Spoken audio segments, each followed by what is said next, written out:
So we should have Lee Gillard in the Subaru on pole position, with a space alongside where Will de Claudio should be, who we think is the car that maybe expired at the old hairpin on the first lap. And then the second row, Clive Hainsford in the RX7, in a colour scheme I've never seen an RX7 finished in before. It's very strange. And Nick Gwinnett in the all-red Clio, number 14. And then the third row is the Civic of Peter Dunmore and the 205 of Andrew Mitchell. So we've actually got, with all the cars we've got here, in the first 5 cars on the grid, all different makes. We've also got some dust been put down. If you look on the now, that wasn't there, and that's just gone down, so that wasn't there over the lunch break. So a little bit of fluid on the track as they come down through the Robert chicane. Yeah, as you say, the 52 car. Well, I was going to say it's a strange colour scheme. It's not actually. It's a very nice and very pretty colour scheme, yeah. But it's not what you normally see the Mazdas parked in, is it? The RX8. So you're dead right. Our front row is 1 short, and we're 1 short on row 3 as well. So that's Andrew Mitchell in the 205, which is down on the. Is that the one down? Yes, it is. Black with yellow stripes. Black and yellow stripe one, yeah. That's down on the pit lane, so that's from 6th on the grid. And then Andrew Neal in the 106, the change number in your programme, is safely there on 7th on the grid, with the Nova next to him. Paula Miller sitting back a little bit off of the grid position. I think we've got somebody here out. No, there's not, someone missing here, isn't there? 408 car. It's the number 8 car, the Tim Allen car. Well, we're underway. The lights have gone out. It's 10 minutes of racing for this. Was it Autumn Trophy, I believe? And a lot of smoke from that Mazda as it went down into the first corner. There are about 4 abreast, some of them back there, some of the smaller cars, as the 2 from the end of the pit lane get released as well. And we're on our way down towards the old hairpin for the first time, and really it should be Gillard by the country mile, and it is already. Gillard's opened up a phenomenal gap at the front in the Subaru. The Mazda still there in 2nd position. I'm not sure who that is. There's a red car, I think, or a reddy orange car next up. Is that the 14 car of Nick Gwinnett? It will be, yes, the Renault. So already a good lead for Lee Gillard's Subaru going up into Coppice. 2nd place is the Mazda of Clive Hainsford. 3rd, Nick Gwinnett in the Renault. And then after Nick Gwinnett, looks like the Civic of Peter Dunmore, the 44 car, in 4th place as they turn onto the exhibition straight for the first time. Down into the Roberts chicane, and out to complete lap 1 is the Subaru Impreza number 101 of Lee Gillard, pulling away from the Mazda of Clive Hainsford, then Nick Gwinnett. Then it's the 26 of Andrew Neal, the Peugeot 106, being chased hard by Craig Tomkinson's Nova. And I noticed in qualifying they were running very close together. But they've both jumped 3 places in that first lap as well, so they're obviously, as you say, running very close together. Another big jumper is the 24 car down in 8th, up 4 places. And Hathaway as well, the addition to the programme, up 6. So quite a bit of changing going on in the lower ranks of the order, down in sort of 10th to 15th place at the moment. We've got someone doing a very wide run through the old hairpin. And the leader is slowed. Oh dear. Have we got a flag out there? No, he's in trouble. So, coming out of McLean's, looked like everybody had slowed, and I thought maybe there was a yellow flag, but the leader, the Subaru, Lee Gillard, in trouble at the halfway round lap 2. Is it going to be one of those days, do you think, the demise of the leader?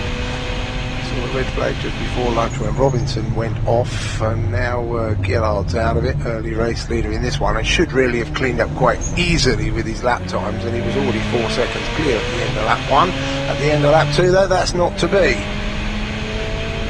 So one Japanese car fails and another one takes over the lead, and into the pits comes number 101, Lee Gillard, no telltale white smoke, which would suggest a blown turbo, so some other mechanical problem for Lee Gillard, and it looks like he's going to go straight into the paddock.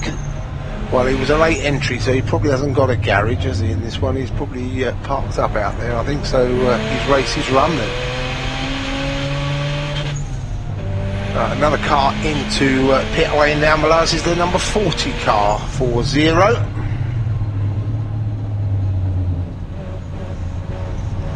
Just looking for that one. Ian Collins in the Citroen Saxo. Ah, is it? Yeah, okay. And he's another one that's going to go straight into the paddock. So knows that the car's race is run. Not too sure what's happening to our second screen. It keeps disappearing, but back on to a degree at the moment. The leaders making their way down the exhibition straight, and it's quite close between the Mazda and the Renault, and in fact the third placed car, the Nova, which has got ahead now and moves up into third. That's the Tompkinson Nova, Craig Tompkinson, number 85, and looks as though, let's have a look at the timing screen. Yes, he set the fastest lap last time around of the race. So Craig Tompkinson closed up on the leaders and is just 1.6 seconds behind second place Nick Gwinnett in the Renault Clio. So over the line to complete 3 laps, it was the Mazda number 52 of Haynesford leading the Renault of Gwinnett and the Vauxhall of Tompkinson, number 85. Then next up is Andrew Neal, number 26 in the Peugeot 106. But quite a slow lap for Andrew, and a very, very quick lap, as I say, for Tompkinson. And Tompkinson, is that him going off? Yes, it was. On our screen down at the old hairpin, we could see going up the left-hander by Starkey's Bridge. How strange, we've got a glitch because we've got 2 fastest laps. But never mind. It's Tompkinson with a 1:19.473. It's quickest. And that was last time around, yeah. And he's just had that little excursions. Yes. Don't expect it to be that quick. I'm talking of excursions. There's someone else going across the grass down at the old hairpin, but back on the tarmac as the leaders come over the line. Haynesford still from Gwinnett, the 1 and 2 car, and that's the number 40 car back in again. So that went back out. 26 car, so that's Neil. He's having a good little run there, isn't he? Up to third position now, and that was one of the cars we were looking for this morning. Andrew Neal started down 7th on the grid, now runs 3rd on the track. And Craig Tompkinson's moment, confirmation that is De Claudio down there, the number 17 car. Just caught a shot of it on our screens. Tompkinson's moment down at the old hairpin cost him 3 places. He's dropped down to 6th, and he'll be looking now to come back through. He's got 2 cars immediately ahead of him.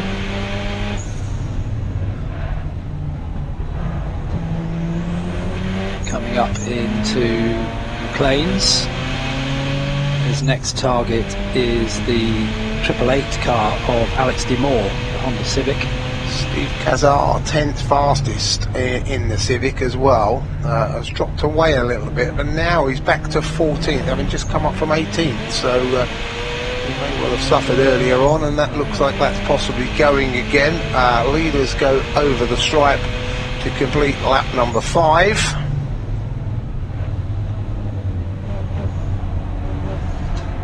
Neil still hanging on there from the 44 car of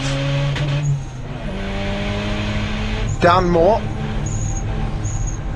Still some battles going on down there, side by side, still down towards Redgate. That's the Mini on the outside and possibly got the better line.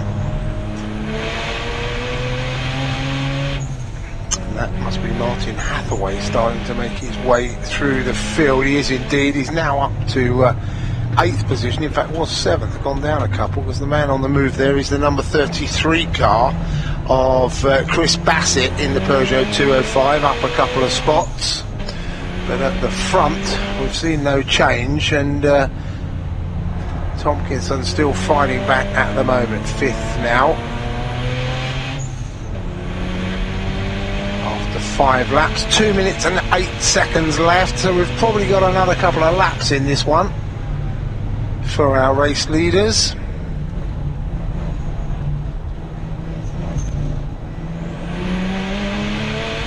Talking of our race leaders, here they are, but that gap has come down, hasn't it? 0.726 of a second.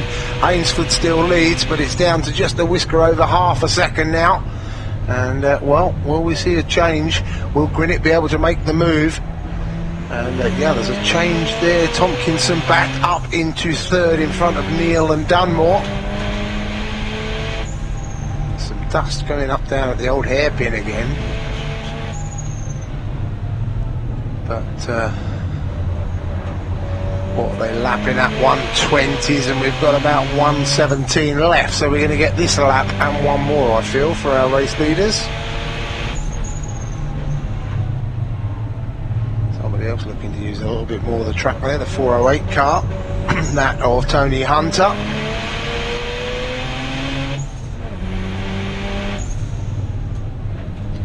So really, this is, oh, we've got a slow car as well, right up at the double right-handed apex of Coppice. Pretty slow drastically there. Now, whether that was just to let the leaders through, it may well have been.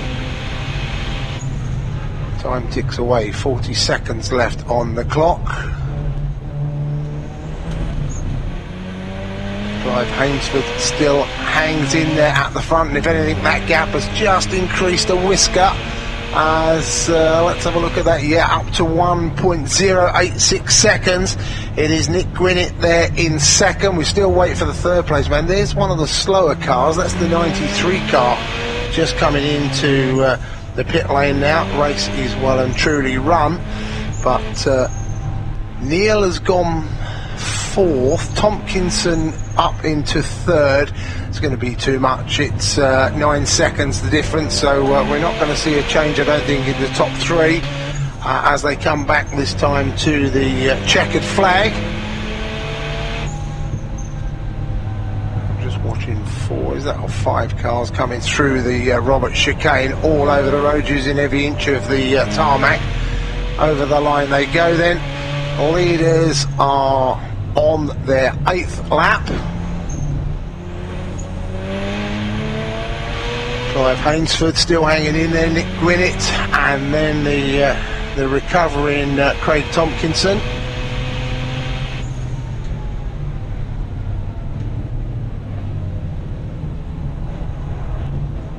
Looking now for our race leader. There he is, headlights ablaze, out of the final corner and down across the stripe to take a victory, and a very nice victory it was for the number 52 car of Clive Hainsford, the Mazda RX8. And just to confirm, the top three are unchanged. So Hainsford it was that takes it with Nick Grinnett in second position. Then the 85 car will be next up of Craig Tompkinson. That will be the 1, 2, 3 Tompkinson recovering in that Nova after the excursion down there at the old hairpin.